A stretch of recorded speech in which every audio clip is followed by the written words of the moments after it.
Ano ang meron kang factor para i-consider ka namin or lahat ng madlang people ko, lahat ng mga supporters mo or rather ng mga judges natin na maging Manila's Finest Hunk top champion?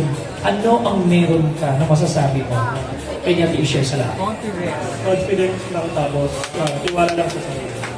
Confidence at tiwala sa sarili. Yung mga bet may gusto na panalunin si contender number 1 para makita-iba tayo, walang palakpakan. Pakita nyo lang yung mga finger hearts nyo. Pwede makita yung mga finger hearts nila. Yan, nakikita mo na Wednesday. Iba yan nakatago sa gilid na ang gusto nila, alam mo ngayon, tatlo kayo eh. Parang tatlo kayo pumapalo sa mga meter nila. So anyway, Wency, maraming salamat and good luck. Good luck. Thank you so much, Wency. And pakilala natin ang ating hunk number 1. Si hunk number 2, we got Bryce Ortega Salvador. Bryce, magandang hapon sa'yo, bro. Ayan si Bryce. Okay. Parang nandito ako sa tabi mo. Bryce, sige, bati mo lang tayo sa ating madlang people. Kumustahin muna natin sila, Bryce. Magandang araw po sa inyo lahat. Alright, so, para sa'yo, ano meron ka na masasabi mo na ikaw ang magiging grand champion, ang magiging Manila's Finest Hunks ng 2024? Kapugian po.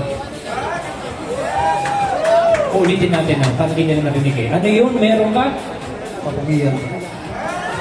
Kapogian. Pogi ba si Bryce? Narinig naman natin sa kanila. Bryce, gaano ka, I know that you're always hitting the gym. Gaano kadalas ang gym session mo? Sa gym po. Madalas. So every day you go to the gym. Ganun siya, ka-discipline. Yeah? So thank you so much, Bryce. Palakpakan natin. We got our hunk number 2, Bryce Ortega Salvador. Okay, hunk number 3, same question. Okay, hunk number 3, we got Rio Lozano in the house. Rio! Dali, easy. Rio, sa tingin mo, ano ang magpapanalo sa'yo? Okay, anong factor na meron kang magpapanalo sa'yo na magiging ikaw ang grand champion ng ating Manila's Finest Hunks 2024? Pagpupursige po sa lahat ng gusto makamtan sa buhay. Pagpupursige. Okay, may nagre-react. How about your confidence? Yung face mo, yung beauty mo. Is that, would that add up? Ito ba makadagdag sa iyong factor na masasabi mo ang iyong face value mo sa pagiging makukuha mo yung top spot ng ating kaya ang title na yan na magiging Finest Hunks ka. Sa tingin ko naman po, may laman. So napupugian kayo kay Rio. Sino ang napupugian kay Rio? Sino ang gustong i-take home si Rio mamaya? Joke lang kasi. Thank you so much, Rio. Okay, sa mga lumulutang na numbers po yan. So, he's also one of them. Okay, let's proceed to hunk number 4, si Jonas Jimenez. Jonas, okay, kita-kita sa dating ni Jonas na is also a disciplined hunk. Ano? So, gaano kadalas ang iyong gym session? Masasabi natin, gaano kadalas siya? 4 times sa 4 times. 4 times a day. So, gano'n kasipag. Yeah? So, gano'n kasipag. Busy talaga. So, anyway, okay, para sa iyo naman, ano ang magtutulong sa iyo? Anong factor meron ka para ikaw ang maging kokoronahan na magiging Manila's Finest Hunks ng 2024? siguro tiyaga sa sarili para maabot natin yung pangarating tayo sa pumunta. Tiyaga at sipag na rin. Samahan mo ng gano'n because lahat parang nagsisipag at nagtsatsaga ay nakakamtan ang katagumpay. So, ladies and gentlemen, pwede palakpakan natin one more time, Mr. Jonas Jimenez, hunk number 4. Thank you so much, Jonas. And tuloy naman po tayo sa ating hunk number 5. Okay, let's meet Mr. Miguel Dare. Miguel! Kamusta ka naman? Good afternoon. Ayos na. Kamusta yan? So, walang kaba, walang mahalong, parang wala naman. Wala. So, confident, of course. Miguel is very, very confident. Okay, so ikaw naman, gano'ng kadalas ang iyong mag-gym? Every day din. So, kita-kita naman sa kanilang mga discipline, ano? Sabi dito sa iyong profile, that you love basketball and swimming. So, most of the time, kung papipiliin ka, basketball or swimming, ano yung pinaka-favorite mo? Basketball po. Basketball.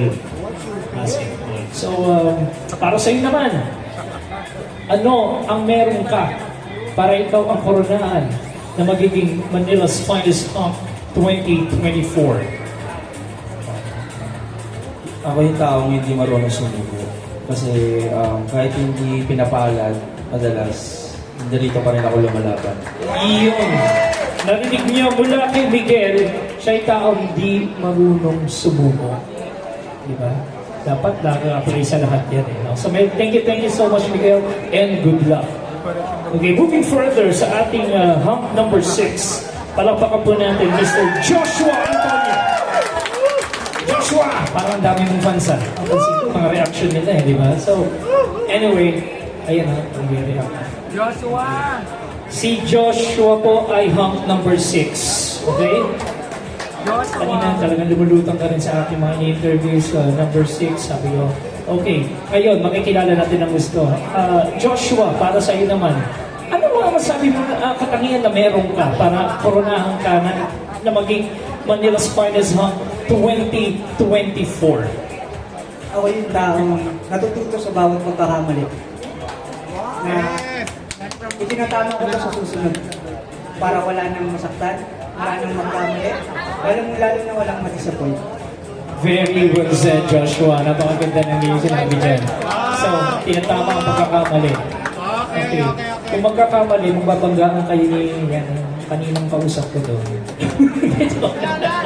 Alam mo, favorite ka nito sa side na to. Kanina namansin ko. Favorite ka nito sa side na to. So, iba-iba naman kasi talaga sila ng kanilang mga bets. No? So, anyway, Joshua, good luck sa iyong laban ngayong hapon ito. Tuloy-tuloy lang, okay? Tuloy-tuloy lang. Thank you so much. Joshua Antonio.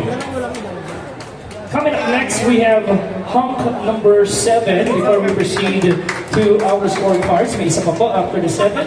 We have Jeffrey Reyes. Jeffrey Reyes is from Manila and he's 28 years old. Running and gym. Gano'ng kadalas ka mag-gym, Jeff? Araw-araw. Gano'ng kadalas? Araw-araw. Araw-araw. So, disiplinado talaga. Araw-araw. Kaya nakikita natin sa kanila na yung ganitong figure. So, sa'yo naman ako nadaka, Jeffrey. Merong, anong katangian meron ka? Para ikaw ang maging makapag-uwi ng corona na yan ng Manila's Finest Hunk 2024. Sa tingin mo, Jeffrey?